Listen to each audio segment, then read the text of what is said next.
Boa noite, pessoal. Antes de mais nada, obrigado pela presença de todos, obrigado pelo convite da Atena, parabenizar pelo evento que está sendo conduzido. Meu nome é Diego Borg, eu sou Head Comercial da Privacy Tools e a mim coube a ingrata missão de ser o último a palestrar. Ingrata porque vem depois de todos os conteúdos que a gente viu aqui, de excelente qualidade, e também porque precede a mesa de drinks também. Então, prometo ser o mais objetivo possível para que a gente tenha aí uma conclusão da nossa etapa de palestras e possa ir para o nosso segundo momento. Bom, a gente vai conversar hoje sobre a LGPD, né, e mais especificamente sobre a LGPD do futuro e quais são os desafios do DPO. Né? Talvez a gente tenha alguns DPOs aqui, a ideia é gerar insights a partir disso, mas mesmo quem não é DPO, a gente começou nessas palestras de hoje com o Thiago falando como a governança está ligada também com a privacidade de dados, então a gente vai estar diretamente falando sobre tecnologia.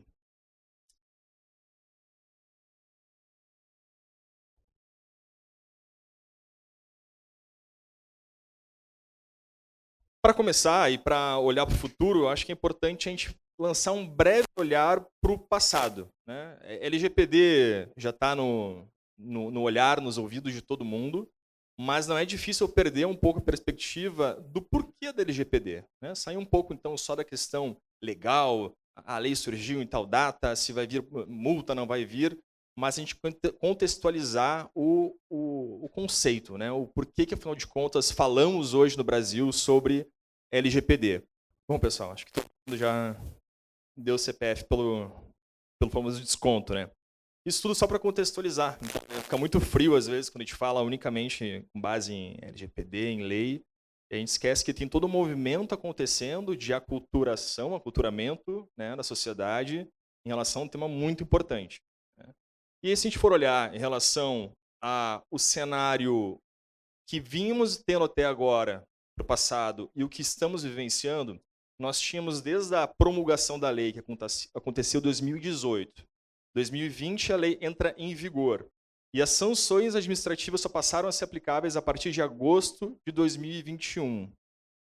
Nós tínhamos um cenário da ANPD, né, Autoridade Nacional de Proteção de Dados, tendo uma atitude estritamente educativa e regulatória. Né? Ano passado, especialmente, se esperava um movimento muito mais intenso da ANPD, se esperavam grandes multas e tudo mais, e não foi o que se viu. Se viu movimentos educativos, de regulatórios, normativas da ANPD. Isso mudou a partir desse ano. Em fevereiro desse ano, nós tivemos a promulgação do regulamento de dosimetria da pena, que é o que permite a ANPD ter critérios para aplicar sanções, multa. E em maio tivemos a publicação pela ANPD da lista de empresas que estavam sendo fiscalizadas. Então a gente começou a perceber que, opa, agora a coisa realmente começou a andar. A gente teve movimentos ativos, movimentos efetivos em direção à aplicação das sanções previstas na ANPD. Eis que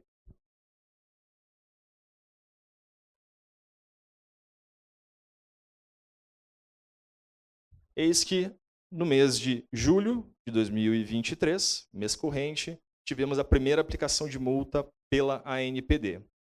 Essa empresa multada é uma microempresa, o que já surpreende, né, porque se esperava que se iniciariam as autuações pelas grandes empresas. Foi uma microempresa e a autuação se deu por conta de não haver nomeação de um DPO, ela foi notificada pela ANPD e não respondeu, e também as bases legais utilizadas para o tratamento de dados pessoais não estavam corretos. Telemarketing. Né? Tem tudo para ter problema com o tema da LGPD. Isso é interessante porque, ao frustrar, né, as expectativas de que começariam pelas grandes empresas, demonstra uma posição da ANPD apontando que ninguém está salvo. Né? Isso deve ser observado não apenas pelas gigantes, pelas grandes empresas, mas a sociedade como um todo, as empresas como um todo, devem estar atentas ao tema da privacidade de dados. Esse tema importa.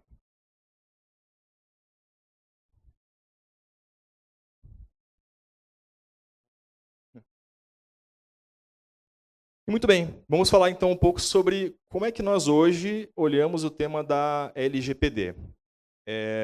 Basicamente, ele passa por um primeiro momento de mapeamento dos processos em que se utilizam dados pessoais, né? Então, deixa eu olhar para dentro da empresa e entender exatamente onde é que esses dados pessoais estão transitando e de que maneira eles estão transitando. E a partir do momento que a gente faz esse mapeamento, eu falo, seja empresa que tenha uma equipe interna ou uma consultoria que realiza isso, não é o caso da Privacy Tools, como a gente vai ver depois, isso quem realiza são parceiros, a Athena realiza esse serviço. Uma vez feitos esses mapeamentos, a gente vai para a fase de definição da base legal. Para se tratar dados pessoais, para que uma empresa tenha os nossos dados, é preciso que exista uma base legal prevista na LGPD para que isso aconteça.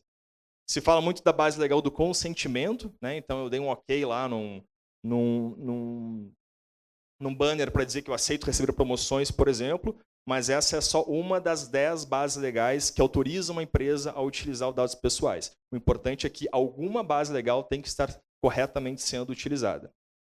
E, por fim, se parte para um processo de avaliação de riscos e monitoramento, né? Então, deixa eu entender, dentro de todas essas atividades, todos esses mapeamentos, se realiza o processo de roupa, de pia, LIA, todos esses processos, deixa eu entender quais riscos estão envolvidos e como eu vou monitorar isso a partir de agora. Se costuma falar a diferença entre ser e estar em risco, né? Um processo, ele ser arriscado por essência ou ele estar, neste momento, configurando algum risco. Quando a gente diferencia isso, a gente percebe que há riscos inerentes que a gente tem que gerenciar e há riscos que a gente pode mitigar, de fato. E é o processo de avaliação de riscos e monitoramento.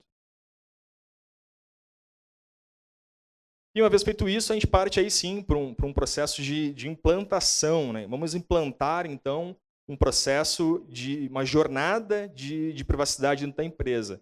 Isso passa pelo desenho de políticas, de normas. Como é que eu vou fazer um atendimento de um pedido de um titular, né? Se um titular entra em contato comigo para descobrir quais dados dele eu tenho na minha empresa, como eu vou fazer isso, qual vai ser o SLA, qual o processo, qual o tempo de retenção dos dados. Então, agora é a parte mais operacional mesmo para estabelecer essa governança da área de privacidade.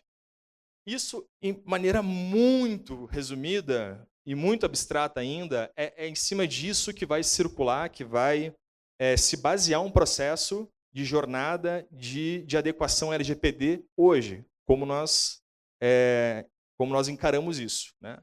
Isso nos melhores dos casos. A gente sabe que é um número muito grande de empresas ainda que nem iniciaram a jornada de adequação. No melhor dos casos, isso aqui vai estar acontecendo. Vamos agora olhar para o futuro, né? Uma vez que a gente vamos considerar que isso aqui já seja um tema de casa feito, isso já foi realizado. O que a gente pode esperar para o próximo passo, né? O que a gente pode olhar como LGPD e qual o desafio do DPO e quais as oportunidades que o DPO ou a empresa como um todo pode identificar em cima do tema da privacidade.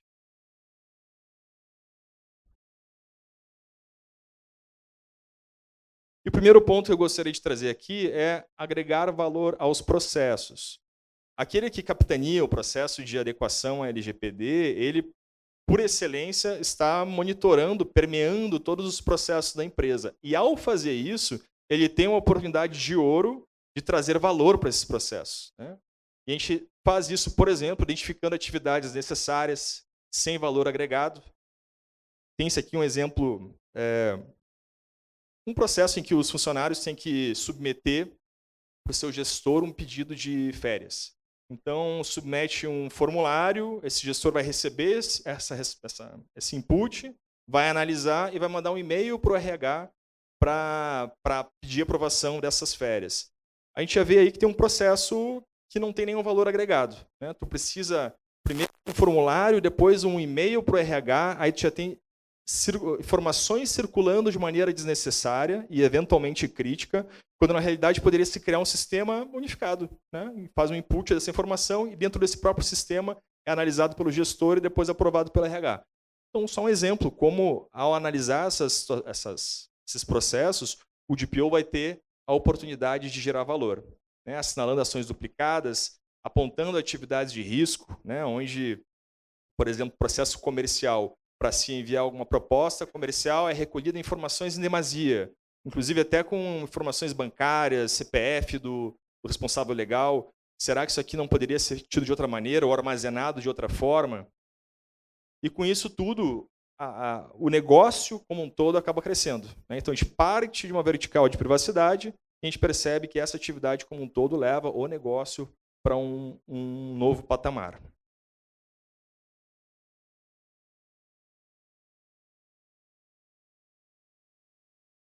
Nessa mesma linha, a gente tem a LGPD do futuro, ela tem um papel muito interessante para gerar confiança, né?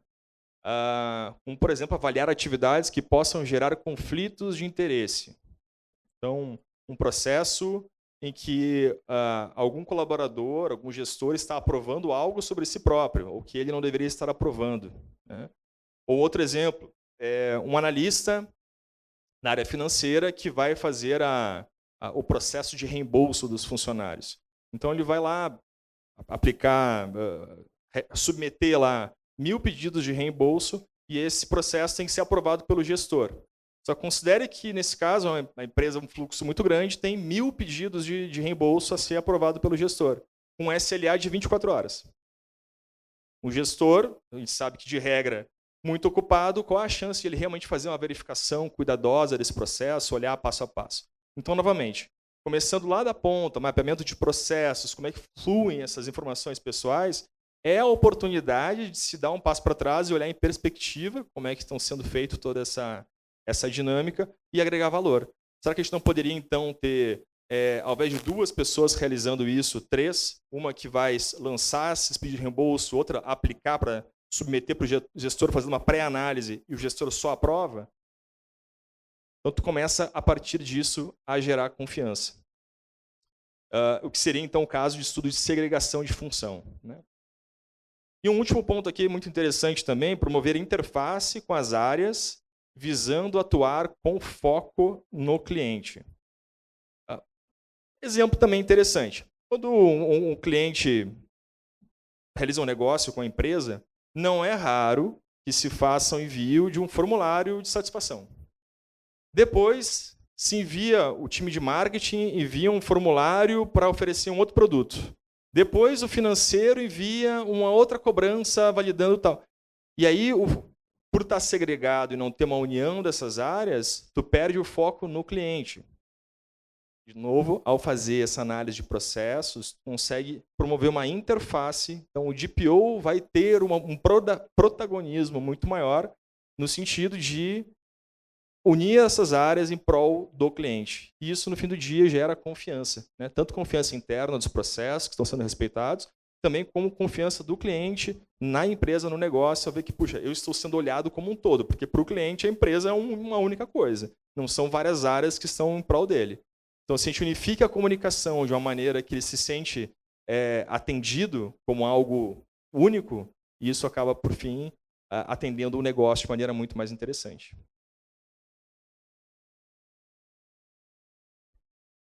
E aqui também questões relativas à tomada de decisão, né? Veja, a gente está novamente saindo daquele olhar duro da lei unicamente para dar atendimento à LGPD e evitar autuações da NPD, que é importantíssimo, e ainda há muita gente que não cumpriu esse sistema de casa, mas uma vez que tenha cumprido o sistema de casa, o DPO terá o papel de apoiar na tomada de decisão, muito relacionado a transformar os dados em informação, né? Então, a gente tem dados relacionados à origem do dado pessoal, onde é que está vindo esses dados, sistema de armazenamento, área responsável, temporalidade.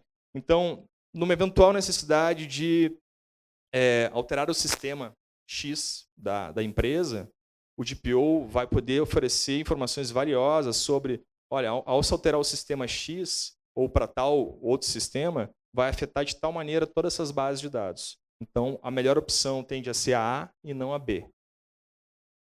E também, no segundo ponto, atuar na estratificação do dado para gerar informação relevante quanto a eventos e incidentes. Aqui a gente tem o exemplo falamos bastante sobre isso aqui, sobre um ataque, um vazamento de dados. Um vazamento de dados, por si só, é difícil saber qual a extensão dele. Mas no momento que o DPO, a equipe, né, a equipe de governança como um todo, tem dados, ou melhor, informações relativas à quantidade de dados, volume e a sensibilidade desses dados, é possível se gerir, se tomar decisões em relação à gravidade daquele vazamento. Então, se esse vazamento ele vazou 10 dados pessoais e nenhum desses dados eram sensíveis. Sensíveis são dados pelo conceito da LGPD, que diz respeito à religião, ao sexo, a doenças que a pessoa pode ter, se a pessoa se é idoso, se ela é criança, aí a gente está falando de dados sensíveis. Se não eram dados sensíveis e foram pouquíssimos dados, a gente tem um vazamento com pouco dano. Agora, do contrário, se foi algo muito significativo, aí eu passo a ter deveres de fazer anúncios para a mídia, ter que fazer outras ações. Então, novamente, o DPO aqui está apoiando na tomada de decisão muito mais do que controlando processos ou meramente tudo que é necessário, né, para poder atender a LGPD.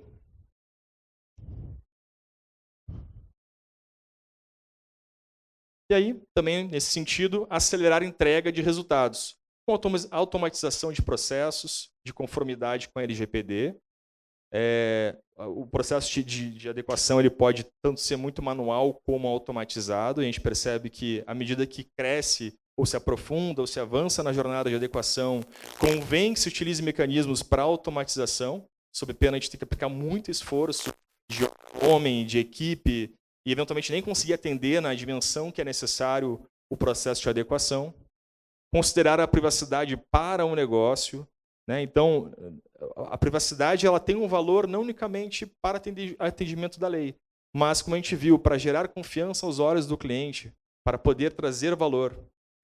E aí, concluindo, atuar no desenvolvimento de negócios seguros para gerar confiança. Porque quando a gente gera confiança, a gente gera negócios. Eu gostaria de compartilhar com vocês um dado interessante. Uma pesquisa que foi divulgada pela TI Insight, fala que 82% dos consumidores se preocupam sobre como a empresa usa os seus dados. Tão interessante quanto esse dado é outro da mesma pesquisa que fala que 72% dos consumidores pagariam mais para a empresa que se preocupa com os seus dados. E o terceiro e último dado interessante dessa pesquisa é que 30% dos consumidores afirmaram que jamais fariam novos negócios com empresas que tiveram vazamento de dados, dos seus dados pessoais. Então a gente percebe que no momento que a gente consegue gerar confiança, não apenas de atendimento regulatório da LGPD, mas que a gente consegue fazer sistema de casa com trabalho sério, trabalho coordenado, e que a gente transmite isso para fora, esse é a LGPD do futuro, né? Que ela está mostrando para o consumidor que, olha, tu pode fazer porque os teus dados pessoais estão sendo cuidados e estão sendo tratados como algo relevante.